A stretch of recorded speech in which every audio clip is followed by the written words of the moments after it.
Halo semuanya, selamat datang di channel baru aku.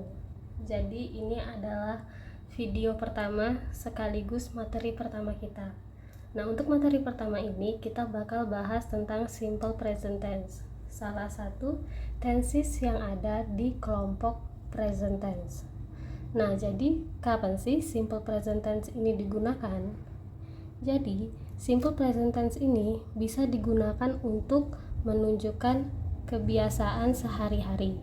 Misalnya, setiap hari saya bangun jam 5 pagi, atau mungkin setiap hari saya sarapan roti tawar. Nah, yang kayak gitu bisa menggunakan simple present tense ini. Yang kedua, simple present tense juga digunakan untuk menunjukkan fakta-fakta umum. Misalkan, bintang bersinar atau langit berwarna biru. Nah, fakta-fakta yang memang sudah diketahui oleh banyak orang itu kita bisa menggunakan simple present tense juga.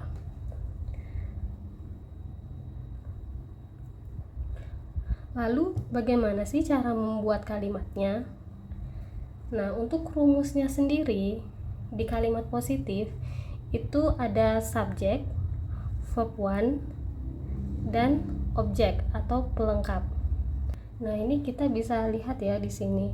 Untuk verbnya ini kita bakal menggunakan verb one dan juga verb yang akhirannya ditambahkan dengan s atau is. Nah, kapan sih akhiran verbnya ini ditambahkan s dengan is? Nah, kita lihat dulu contoh kalimatnya. Kalimat pertama, I usually eat lunch at the cafeteria. Nah, eat ini berfungsi sebagai verb. Di sini menggunakan verb one tanpa tambahan s atau is di akhirannya. Untuk contoh kalimat kedua, she takes a shower every day. Di sini verbnya adalah take dan di belakangnya mendapatkan akhiran is. Nah, di sini untuk membedakan mana verb yang perlu tambahan s atau is dan mana verb yang tidak memerlukan itu adalah kita harus melihat subjeknya dulu. Jika subjeknya itu berupa I atau you atau we atau they, itu kita menggunakan verb one yang tanpa diikuti oleh akhiran s atau is.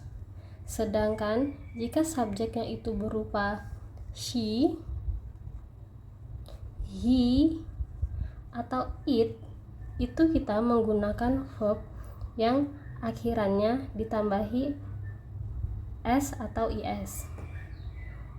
Nah, kemudian untuk kalimat negatif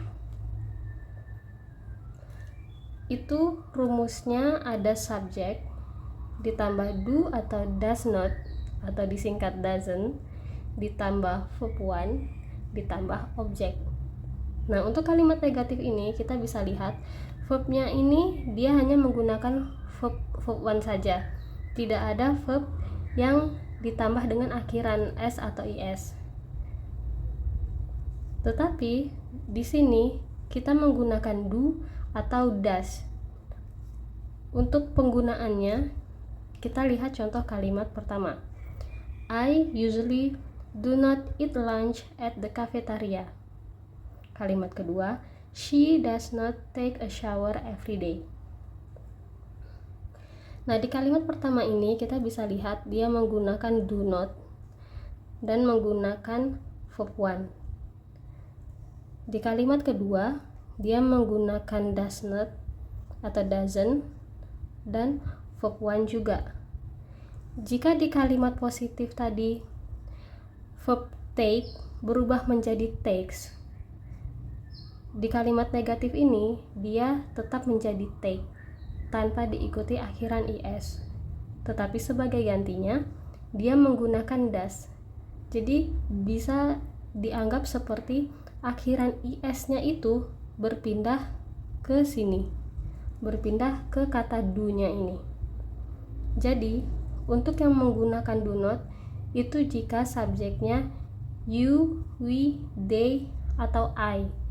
Sedangkan yang menggunakan does not itu subjeknya berupa she, he, it gitu. Kemudian untuk bentuk kalimat yang terakhir yaitu kalimat tanya. Untuk rumusnya itu do atau does ditambah subjek, ditambah verb one, dan ditambah objek atau pelengkap. Untuk contoh kalimat pertama, do you usually eat lunch at the cafeteria? Kalimat kedua, does she take a shower every day? Nah, di sini kita bisa lihat juga untuk verbnya itu dia tetap menggunakan verb one, eat dan take, tanpa ditambah akhiran s atau is. Dan untuk kalimat yang pertama dia juga menggunakan do, sedangkan kalimat kedua dia menggunakan does. Ini peraturannya sama aja dengan seperti yang kalimat negatif, sama dengan penggunaan do not dan does not di kalimat negatif. Hanya saja kalau untuk di kalimat tanya, do dan does-nya itu diletakkan di awal kalimat. Oke semuanya, jadi sekian dulu untuk materi pertama hari ini.